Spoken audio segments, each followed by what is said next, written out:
Di episode kali ini menceritakan Patke yang terkena teguran oleh Dewi Kwan Im kini bertaubat dan sekarang berjodoh dengan Gokong dan Biksu Tong dalam memulai perjalanan ke barat. Saat menyeberangi sungai, mereka dihadang oleh siluman sungai yang nantinya akan dikenal bernama Wuching. Kemudian Wuching dan siluman kuda putih bertaubat sekaligus berjodoh dengan mereka. Kini mereka sehati dan memulai perjalanan ke barat. Bagaimanakah kisah selengkapnya? Mari kita simak setelah pesan-pesan berikut ini.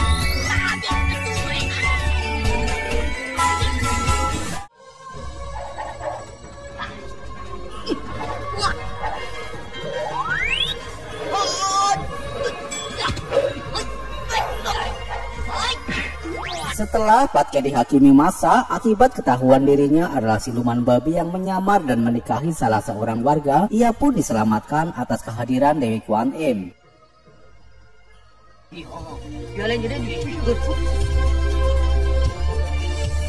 Saat Dewi Kwan Im datang, ketegangan pun berubah. Semua orang tertunduk menghadap Dewi Kwan Im. Melihat Patke telah membuat ulah lagi, Dewi Kwan Im menegurnya karena jika sudah menjadi pengikut Buddha, harus benar-benar suci dan tidak boleh bermain wanita lagi. Patke pun berkata, memang dirinya sulit lepas dari siksaan asmara. Maka dari itu, ia memohon kepada Dewi Kwan Im untuk memberinya petunjuk. Kemudian Dewi Kwan Im menjelaskan bahwa istri tercintanya belum tiba ajalnya, ia masih bisa hidup kembali dengan syarat Patke harus bertaubat dan segera menjadi pengikut Buddha. Itu pun Patke sudah tidak boleh kembali padanya karena jodohnya sudah selesai dan harus melupakan agar bisa fokus melindungi Biksu Tong dalam perjalanan ke barat untuk mengambil kitab suci. Setelah masalah ini diatasi, semua warga memaafkan Patke.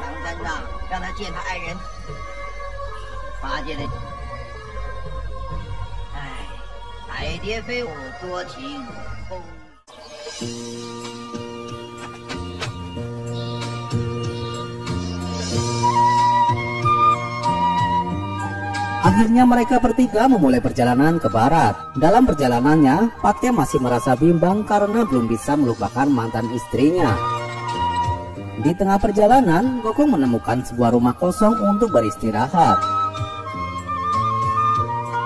Melihat Patke yang kelihatannya bersedih, Gokong mencoba menghiburnya.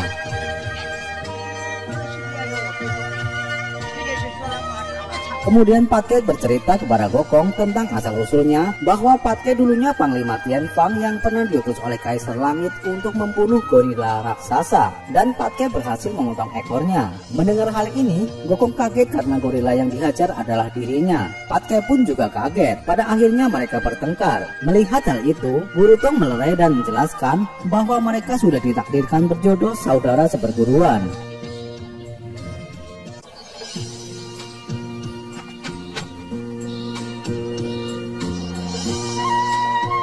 Keesokan harinya, mereka melanjutkan perjalanan telah sampai di Sungai Pasir Hanyut dan akan menyeberanginya. Namun mereka kesulitan cara menyeberanginya.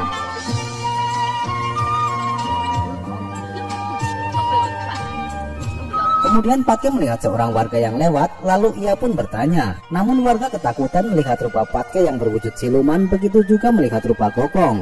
Akhirnya guru sendiri yang bertanya. Warga pun menjawab bahwa sungai ini dulunya memang ramai. Namun 3-4 tahun belakangan ini sungai sering terjadi arus bawah dan tukang perahu satu persatu menghilang. Maka tidak ada satupun yang berani lagi. Kemudian guru menyuruh Gokong untuk mencari akal. Karena sungai tersebut sangatlah luas dan terlalu jauh untuk mengelilinginya, akhirnya hanya ada satu cara, yaitu ia menawari guru menyeberangi sungai dengan cara terbang saja. Tentu dengan tegas guru menolak bahwa mengambil kitab suci harus dilakukan selangkah demi selangkah. Saat guru berpikir sejenak, tiba-tiba ia melihat sebuah perahu yang sudah lama tak digunakan. Tanpa pikir panjang, akhirnya mereka langsung menggunakan perahu usang tersebut untuk menyeberang. Sesampainya di tengah sungai, tiba-tiba dayungnya patah. Karena Gokong dapat mencium hawa siluman, ia pun melihat sebuah arus sungai, ternyata itu siluman air yang sedang membuat onar. Demi dapat melihat dengan jelas siapa penyebabnya, Gokong terbang ke atas untuk melihat posisi siluman air tersebut. Sialnya, tiba-tiba perahunya mulai tenggelam dan Guru Tong ikut hanyut ke sungai yang dalam.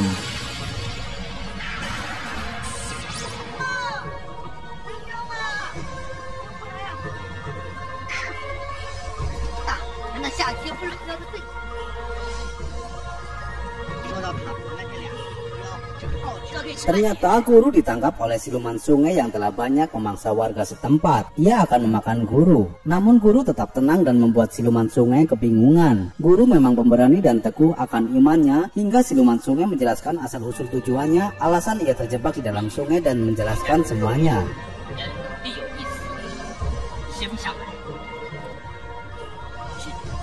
200 tahun silam sebenarnya siluman sungai adalah jenderal kayangan yang amat pemberani. Namun sayang kelakuannya aneh. Saat dia tahu Mahadewi mempunyai lampu kebijaksanaan, ia diam-diam menyusup dan melihatnya. Sialnya aksinya ketahuan Mahadewi. Ia pun kaget hingga lampunya jatuh pecah. Saat Kaisar Langit mengetahui lampu itu pecah, Kaisar pun marah dan menghukumnya untuk turun ke bumi. Lebih parahnya lagi, setiap harinya harus mendapat tusukan 7 pedang menembus jantung. Namun yang paling menyedihkan yaitu kecerdasan yang sedikit itu dihilangkan agar ia menjadi manusia yang paling bodoh di bumi. Ia pun langsung diturunkan ke bumi dan mendapat tusukan 7 pedang menembus jantung. Demi menghindari rasa sakit tusukan 7 pedang, maka dari itu ia bersembunyi di dasar sungai. Demi bertahan hidup di dasar sungai, ia pun terpaksa memakan manusia. Begitulah ceritanya. Mendengar hal itu, guru memberi pilihan, jika siluman sungai ingin berhenti memakan manusia, maka harus membaca doa 100 kali. Maka dijamin akan muak jika makan daging manusia lagi. Awalnya Wucing tak percaya, namun guru menyarankan jika Wucing berdoa dengan sungguh hati, maka keinginannya akan terwujud. Kelak jangankan memakan daging manusia, bahkan melihat daging manusia saja akan muntah. Karena penasaran, ia pun mencobanya dengan syarat jika manjur akan membebaskannya, dan jika gagal, ia akan memakan Tong Samsong. Saat mencobanya, ia didatangi seekor laba-laba besar. Ia pun sangat ketakutan lalu memarahi Biksu Tong.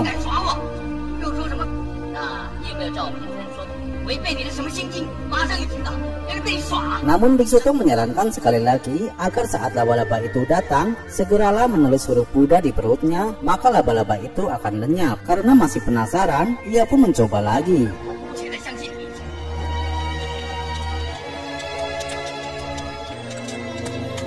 Saat laba-laba itu datang, Wucing sempat menulisnya dan laba-laba itu hanya terdiam.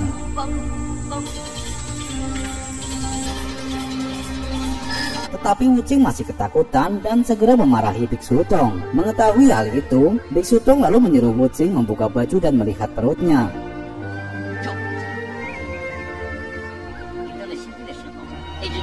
Wucing pun kaget, ternyata sudah ada huruf Buddha yang sama ia tulis ke perut laba-laba tadi. Itu artinya Wucing memakan manusia bukan terpaksa, tetapi karena keinginannya sendiri yang sadis, sehingga laba-laba hitam tersebut adalah iblis di hatinya yang sudah meracuninya, sehingga ia tidak punya hati nurani. Mengetahui hal itu, Wucing menangis sedih dan menyesali perbuatannya selama ini. Ia pun segera bertaubat dan sungguh tak ingin melakukannya lagi.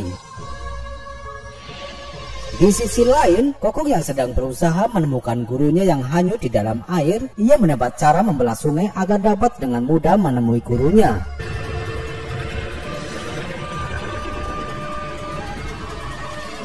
Setelah masuk ke dasar sungai, Kokong dan Patke pun menemui guru. Wucing sebagai siluman sungai yang telah menangkap Biksu Tong, kini dimarahi oleh Kokong dan tentu saja akan dihajarnya. Namun guru Tong melarang Kokong menyakiti Wucing karena ia telah bertaubat. Tiba-tiba Patke melihat teman siluman sungai yang satunya melarikan diri. Karena kesal, Kokong pun segera mengejarnya hingga ke darat. Saat di darat, teman siluman sungai berubah menjadi kuda putih untuk menghindari kejaran Kokong. Karena Kokong mempunyai mata api sakti, tentu Kokong bisa melihat asli wujud kuda putih. Tanpa pikir panjang, Kokong lalu mengikatnya. Saat Kokong marah dan akan memanggang kuda itu, tiba-tiba guru datang dan menyuruh untuk melepasnya. Guru menyuruh melepaskannya dengan alasan karena mereka punya niat bertaubat.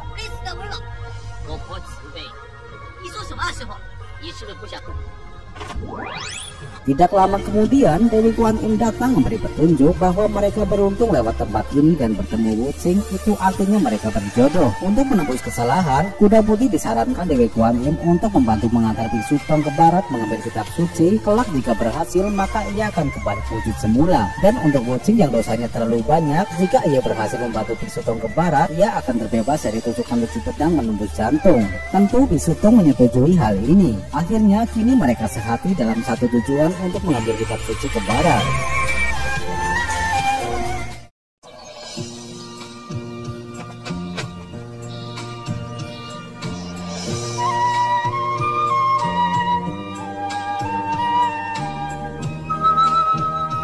Di sisi lain, saat Patke bersama Wuching, lagi-lagi penyakit asmara Patke kambuh. Telinganya bergerak-gerak ketika melihat banyak wanita yang sedang mencuci pakaian di sungai. Karena tahu Wuching kurang cerdas, akhirnya Patke menyuruh Wuching untuk menjalankan tugas mencari buah-buahan. Sedangkan dirinya melakukan aksinya mendekati para wanita dengan alasan ia akan menangkap siluman.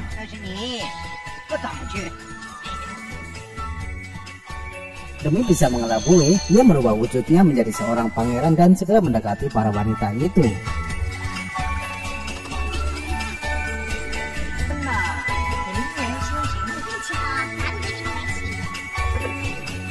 Dan mulailah ia menggunakan jurus rayuan mautnya. Belum puas mendekati para wanita, Wuching pun datang dan memanggil Patke bahwa buahnya sudah didapat. Namun karena Patke ingin melakukan aksinya lagi, kemudian Patke menyuruh Wuching mencari buah-buahan yang lebih banyak lagi.